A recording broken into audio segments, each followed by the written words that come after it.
When Matt Flynn was a kid, his mom told him not to worry about what other people thought of him. That advice has been put to the test during his campaign for governor, as several groups and even some state legislators have called for him to drop out of the race based on his work defending the Archdiocese of Milwaukee against claims of sexual abuse by priests. The Milwaukee attorney says Wisconsin needs a governor who will stand up when he needs to, and Flynn says he won't be pressured by the groups and people leading that charge. I'm Jessie Opoien, and this is Wedge Issues, a Cap Times podcast about the 2018 elections in Wisconsin. In addition to his career as an attorney, Matt Flynn is a former head of the state Democratic Party. He's run for office several times, and he's a Navy veteran. And if elected, he is bound and determined to bring an end to the state's contract with Foxconn. Stay tuned for my conversation with him, but first, let's check in on this week's news.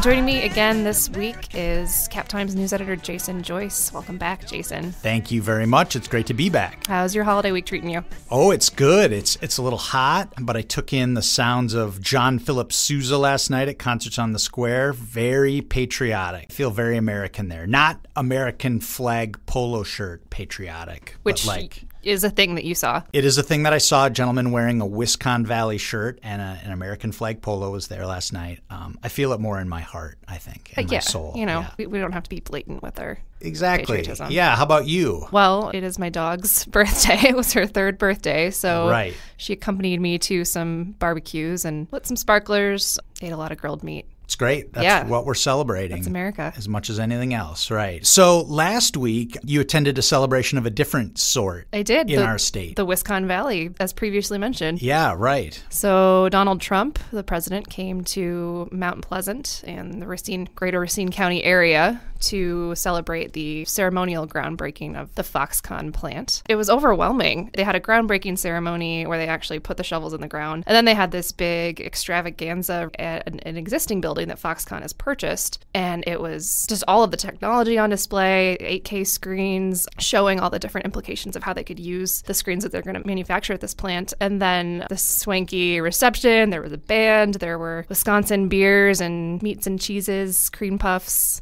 served by both humans and robots. Snackbot. We love it. What an amazing situation. And I guess this is part of the rollout of this massive project down there. They're sort of holding nothing back in rolling this thing out and making sure everyone's aware of it and impressed by it. The polling on this is still slow going in terms of public opinion. People seem to universally agree that they think it'll benefit the area where this plant is being located. What we saw the following day after this event was an announcement that Foxconn has purchased a building in Green Bay and is going to be moving some operations up there. So I think in parts of the state where people are a little more skeptical about what the benefit will be to them, we're starting to see some of that footprint expanding. And do we know anything about how Foxconn will affect the governor election?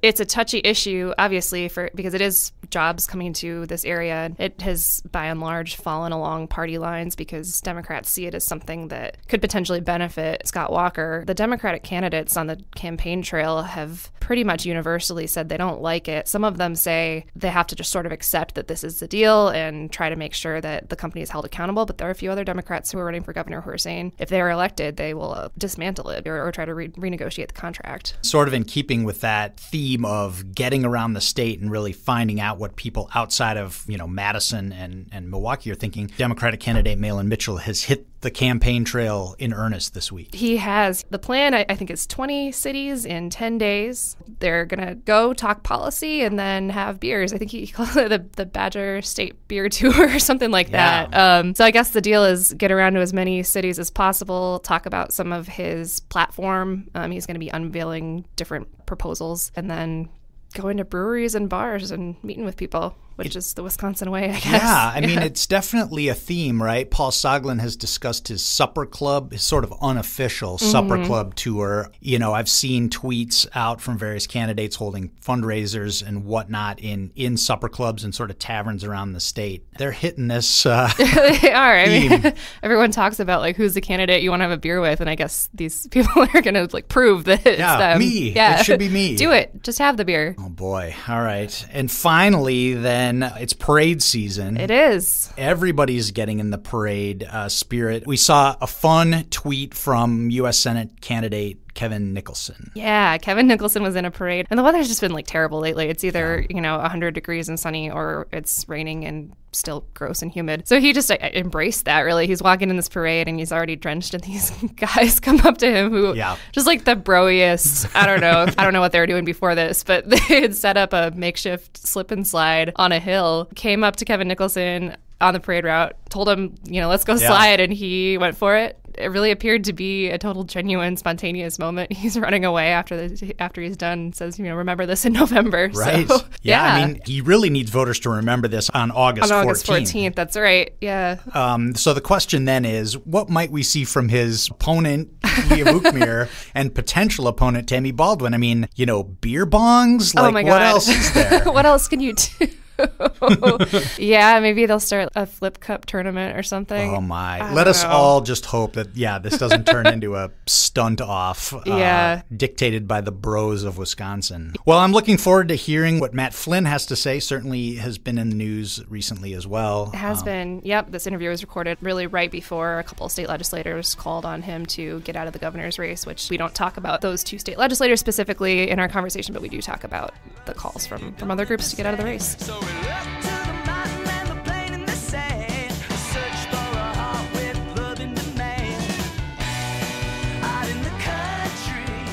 Thanks for being here, Matt Flynn.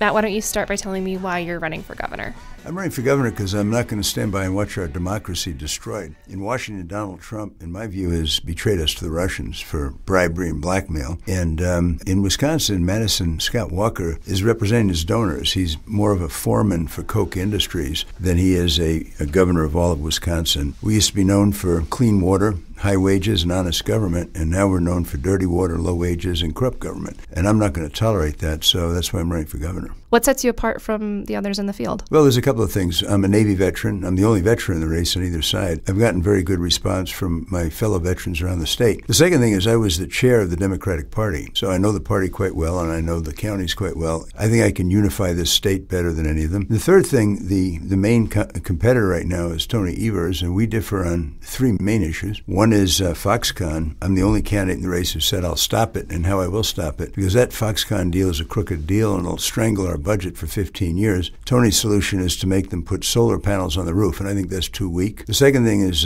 Tony Evers praised Walker's budget, the current budget, said it was good news and it reflected his budget. I think it's a corrupt budget that was drafted really by the Koch brothers, and I think we need a sharper contrast. The third thing is Tony Evers said that the pay of first-year legislators should be lowered to that of first-year teachers. And I think this kind of punitive pitting people against each other is more a Republican tactic. My approach is raise teachers' wages and raise legislators' wages. We don't want just wealthy people running for the legislature, and we want teachers to have the morale back and repeal Act 10. So do you see it as a race between yourself and Tony Evers at this point? Yes. I don't think there's any question about that. If you take a look at not only the polling data, but everything I've seen around the state, we have many good candidates. I like them all. If any one of them is the nominee and I'm not, I'll support them. But I expect to be the nominee, and it's pretty clear as I go around the state and in the polling data that the choice is going to be between me and Tony Evers. And you see him as sort of a Republican light almost, or Democrat light? Yeah, I like Tony, but I think he's my friend Tony, but all of his life he's been an independent up until the last, 10 years or 8 years when he was running for office. And I've been a Democrat all my adult life and was the party chairman. And what I see with Tony is if you have any issue that really concerns Democrats, for instance, right to work and prevailing wage, Act 10, what Tony will say about Act 10 is, well, it's probably not going to get repealed, but if they put it on my desk, I'd sign it. Well, it's not going to get repealed unless the governor's out there with a club. The same with right to work and prevailing wage. And there's so many other issues. I think that he's been comfortable all his career working with basically Republican school boards, and we have very different approaches to this. But I think if we don't have a sharp contrast to Scott Walker, we may not win, so that's why I'm running. You mentioned Foxconn as being something that you have a strong contrast on, and you, I know, recently put out a really specific plan as to how you would go about undoing that deal. Can you just talk a little bit about that and how you would accomplish that? Sure. My entire career, obviously I've been the chairman of the party, but my entire career has been involved in litigation, complex litigation that hits a lot of these issues. And here's my view of it. Everyone else in the Democratic Party says it's terrible, they complain about it, but we got to live with it. Well, no, we don't have to live with it because it will strangle our budgets for 15 years. $4.5 billion They've been exempted from the Court of Appeals jurisdiction. They've been exempted from wetlands. They've been exempted from the environmental impact statement. The basis of my suit will be, as governor, because I need standing to bring it, but the basis of the suit is very simple. An illegal, unconstitutional contract is not enforceable in Wisconsin. Now, why is this illegal and unconstitutional? Because it exempts this company, in this case a foreign Chinese company, from 3 of our laws: the Court of Appeals jurisdiction, wetlands, and environmental impact statement. And it's a cardinal principle of law that you can't pass legislation just to benefit one entity, whether it's a corporation or individual. So I think everybody else is giving up too easily. I'm not going to give up. I'm going to go after them. I do not want Foxconn. I think they have a questionable record. I don't want them in the state by giving them $4.5 billion. Now, if they want to come back to me and say, we're a private company and we just want to make a profit and here's what we'll do, I'll talk to them about, for instance, obeying our environmental laws and giving them no money. But I think these are sort of drive-by artists that like to come in, grab what they can, and I don't want them. Talk to me about your introduction to being politically active. I mean, you were the chairman of the party. You have run for office before. But what sparked your interest? What sparked my interest when I was a very young kid was John F. Kennedy and Bobby Kennedy and Martin Luther King. And their assassinations in the 1960s when I was very young had a powerful impact on me. I thought they were 3 very good men. They brought an idealism to politics that I've never forgotten. So I went in the Navy, got out of the Navy, went to UW Law School, met my wife, Mary. He's from Monroe, Wisconsin. We've married 41 years. We moved to Milwaukee. I practiced law at Quarles and Brady, but I got active and I ran for office, ran for Congress.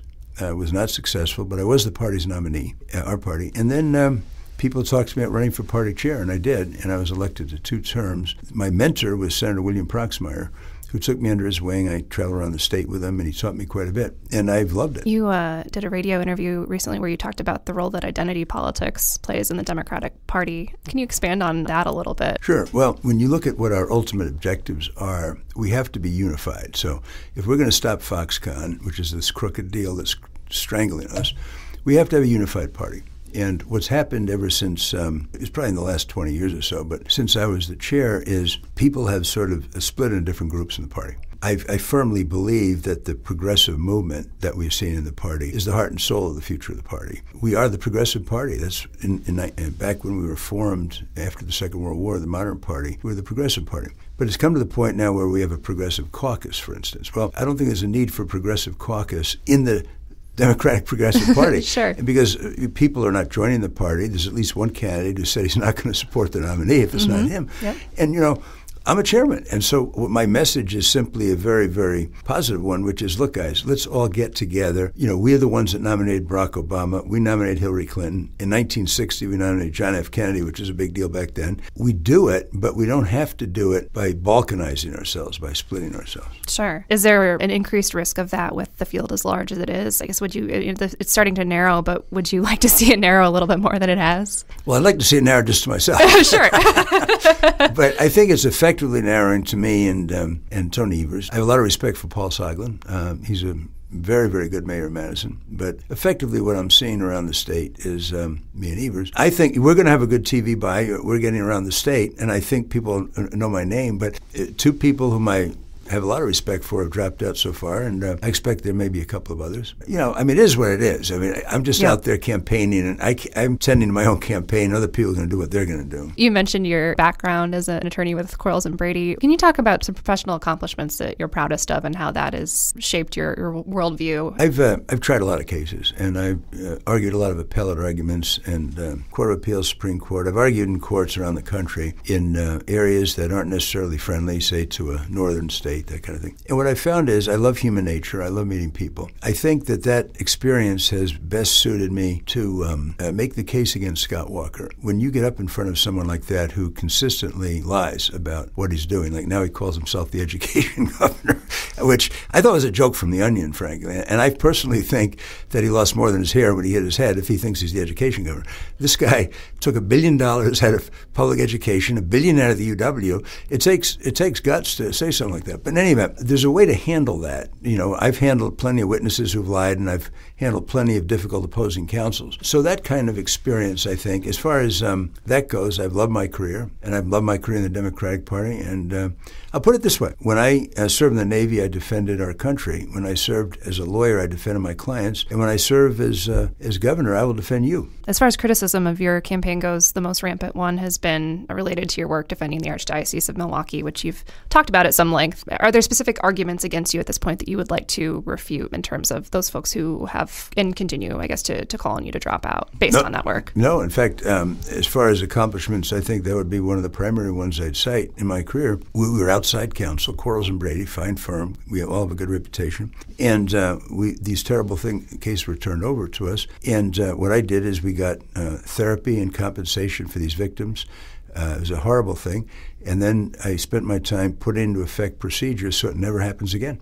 There's no more transfers of abusive priests. And I'm very proudest of anything to say that since I represented the Archdiocese, there have been no transfers of abusive priests. So I'm glad we were able to clean that up. What were some of the things that you did to say, that this won't happen again? Sure. The minute there's a complaint, it gets reported to the police. The police decide whether or not they want the Archdiocese to continue the investigation internally or hold off and let them do it, and that's followed. If the complaint is verified, they're immediately removed from ministry and removed from the priesthood. You also talked about changes to legislation that you would support as sort of a result of some of this, the Victim Protection Act or different iterations of that. Can you talk about what that would look like under you? Yeah. Sure. And I learned a lot in this. And what I found mostly is that a lot of politicians have kind of a swelled head about themselves. And a lot of them think they're smarter than a tree full of owls. And the truth of the matter is you learn all the time. And what I learned was that we had to change the law. And some of the changes that I proposed are extending the statute of limitations so people can come forward whenever they want. Also, and we put out a whole release on this, enhancing penalties for people who abuse particularly vulnerable handicapped people, and also making it far more comfortable for victims when they have to give a deposition. And I think the misunderstanding is this. I don't know if you've ever given a deposition. They're never, no matter how polite the lawyer is, it's unpleasant. Yeah. And so I think it's essential that victims in the future feel as comfortable as possible giving it. The reason they have to give it is, unless they say what happened, you can't remove somebody until you know who it was, that kind of thing. So what I'm proposing is that any victim, that the deposition not be taken in a lawyer's office, it's taken in the court commissioner's office. And the court commissioner is independent and sits like a judge and rules on objections and keeps order. Because all of the victims are represented by very good lawyers themselves. So, and then at the end of it, that way they feel supported. And then at the end of the case, if the claim is upheld and there's compensation, the defendant, the perpetrator, has to pay for the court commissioner. If, on the other hand, it's not upheld for whatever reason, we don't penalize the victim. The chief judge will have a fund set up to pay the court commissioner fees. And I think it's essential. I've always treated everybody in my litigation career with dignity and respect. But if some lawyers haven't or people feel uncomfortable, I think that's necessary to make them feel comfortable. Under the statute of limitations extension, should those victims be able to sue the Archdiocese, or should it be the specific folks who were responsible for is that sort of a case-by-case thing? Well, no, it's not a case-by-case. Yeah. And without giving a legal brief, I can tell you this, that I did not ever represent the individual priest. It was the Archdiocese itself. So the way that would, by extending the statute of limitations, you just open up all claims. So if there's a claim against the Archdiocese or any client, of course it could be asserted. If it's against an individual, of course, or both, that's an individual assessment by good lawyers in each case. But the point is, you open it up and you don't limit anything, and people can sort that out in front of the judge.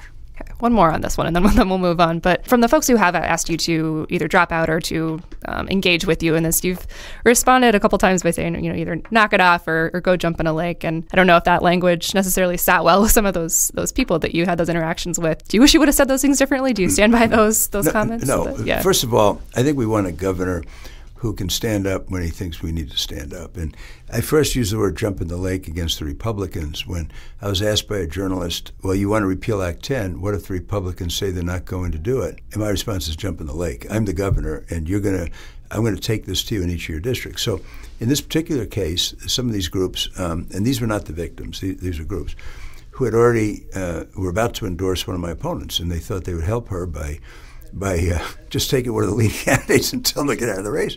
Well, we didn't get pushed around in the Med by the Russian fleet, and when I was in the Navy, and I'm not getting pushed around by anybody. So I said, jump in the lake. I don't think it's legitimate to tell a former party chairman, partner of Quarles and Brady, Navy veteran, because he had a client, that he should get out of the race because they want to endorse somebody.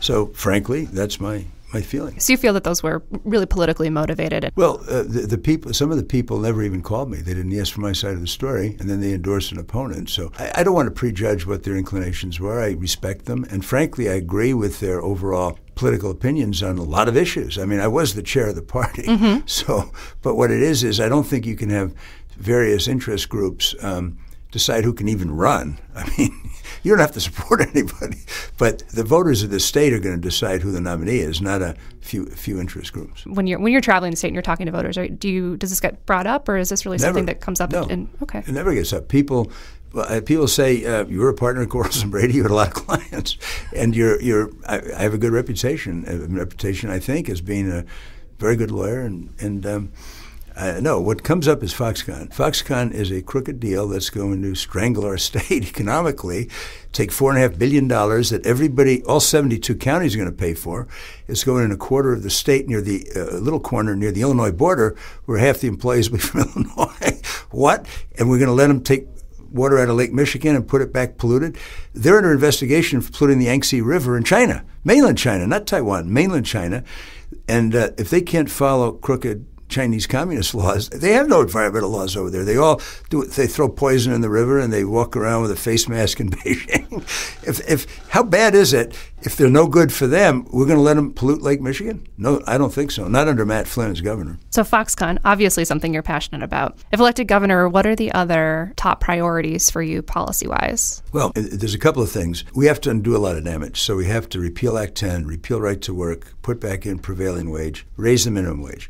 We've got to have an independent DNR. We have to have clean water with an independent chair, hire scientists again, stop these permits that are being given to industry for deep wells and fracking, stop the pollution of the Menominee River with the sulfides in the Back 40 mine by litigation, stop Tyco Johnson Controls from poisoning the water up in Marinette. I mean, I could go on and on. A major issue is education, putting in full funding, a lot more funding for the UW system, restoring statutory tenure. Scott Walker left college under humiliating circumstances, and so he's vandalized. I think it's a psychological revenge mechanism, vandalizing the University of Wisconsin that he never attended. Getting rid of statutory tenure, attacking the mission statement, insulting the professors, starving, squeezing. I would lower tuitions much more than Scott Walker, but I would put more funding into the UW. And I want world-class people. UW-Madison is one of the top 50 universities in the world. And UW-Milwaukee, my father was on the faculty there for 34 years, is now an R1 research institution. I want them to keep those reputations. Also, K-12 funding, I'm going to make it pre-K-14. First 2 years of college and technical college public in Wisconsin, free tuition and more emphasis on pre-K. I'm very excited about education, and I really very excited about going forward with that. Is there anything while in office that Scott Walker has done well? One thing, and that is he realized he was not suitably present and he dropped out early. Okay. That's what he did. Okay.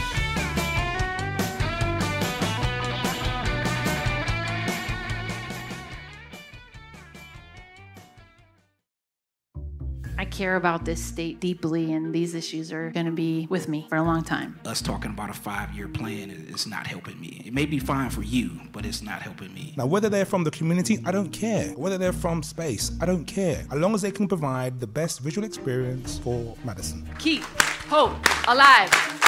Keep hope alive. These are Cap Times Talks, smart conversations about big topics in Madison. Look for Cap Times Talks on iTunes or anywhere else you find podcasts. Are you ready to move on to the lightning round? I am. Okay. We'll start with this one. Favorite Wisconsin beer? My favorite Wisconsin beer is Miller, for two reasons. One, when I was a boy, my uncles drank it. We represented Miller Brewing Company for That's a long a good reason. time, and I like the taste. Miller beer. All right. High Life Light. Any Miller? Believe it or not, Miller Lite. Miller Lite. I like it. Yeah. I like Miller Lite. Just a nice Miller Lite with spaghetti or tacos. Or something. Sure. On a hot day, that's Isn't that it's great? very refreshing. Yeah. I'm more of a High Life person myself, but that works. What's the best advice that your parents or someone else who was important to you gave you as you were growing up? The best advice is my mother. I love my mother and my father. I'm the oldest of 11 children. Oh my gosh, I can't believe that hasn't come up. My mother was the most wonderful person I've ever known, and my father was too, the two of them. And what my mother once told me when I was a kid in school, I had poison ivy, and I was ashamed to go to school because my face was all bloated out. She said, Matt, don't worry about what other people think. Nobody's going to know. Nobody's going to care. Be yourself. Be honest. Do a good job.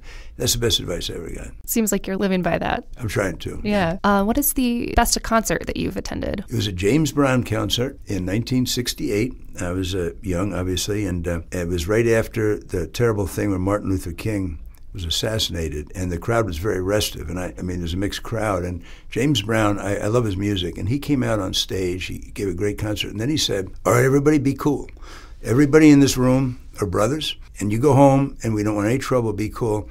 And I think that he really stopped something that could have been an incident. But I like his music. I feel good. In fact, that was the music I went on the stage with at the state convention. I was just going to mention that. I remember that. I love James Brown. He's a great musician. Good. Do you know what your first concert was?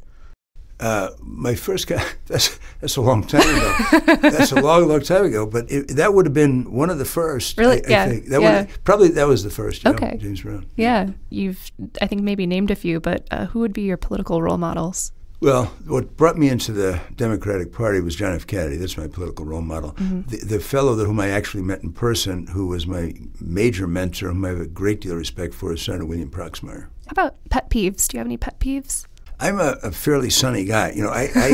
I'm grateful for a great life and a wonderful wife and family, and so I don't know that I have any pet peeves. Occasionally, when you're on the campaign trail, I think the one thing is, say you give a speech or something, the audience is going to disperse. You want to say hello to a lot of people. One person will come up to you and just keep talking. So in other words, you want to be able to politely say, I love talking to you, and but I go on and talk to a few other people before they leave. Yeah. And people sort of grab you. So, but there's a way to handle that, and that's such a trivial thing. I don't really have any pet peeves. Okay. How about any actual pets? Our family has had pets. We've had dogs. My parents actually, for a while, Dad taught at UWM, but Mom worked. Mom never went to college. She worked in the post office in Adel, and they lived in Random Lake rural Random Lake near Boltonville. And they bought a 15-acre piece of land with a barn. I mean, they didn't farm, but we had a pony, dogs, cats. I think they had some chickens. I love animals. You're campaigning, so you're probably pretty busy, but what's your favorite way to relax or relieve stress? My favorite way to relieve stress is to swim. What I like to do, I like to swim a mile, but not fast. I'm not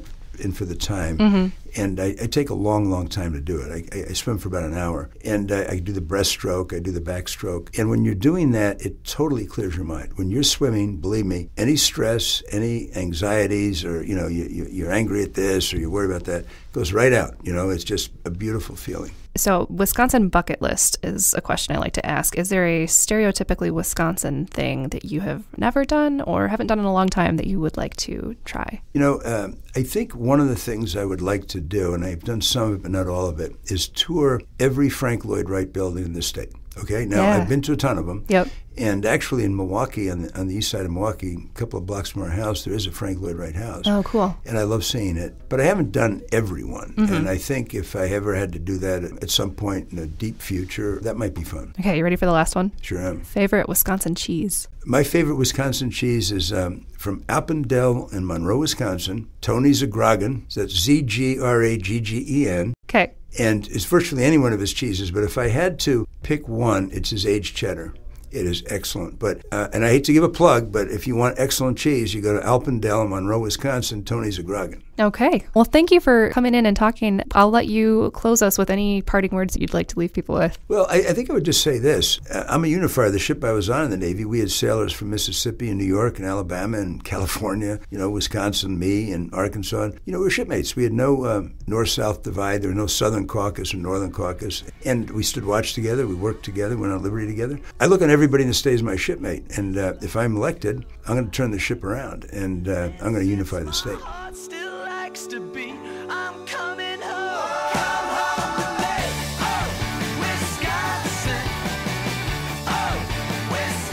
Thank you for listening to Wedge Issues. Our theme music is Oh Wisconsin by Loxley. We're rolling out new episodes each week on Friday, which you can find on the Cap Times website, iTunes, Stitcher, anywhere else you find your podcasts. So be sure to subscribe if you want to find out the moment they drop. If you like what you hear, or if you hate it, you can give us a rating or a review, or you can reach out to me on Twitter at Jessie Opie, JESSIEOPIE, or you can email me at JOPOIEN@madison.com. And when you run out of Wedge Issues episodes to listen to, check out our other Cap Times podcasts like Madsplainers and The Corner Table. We'll see you next week.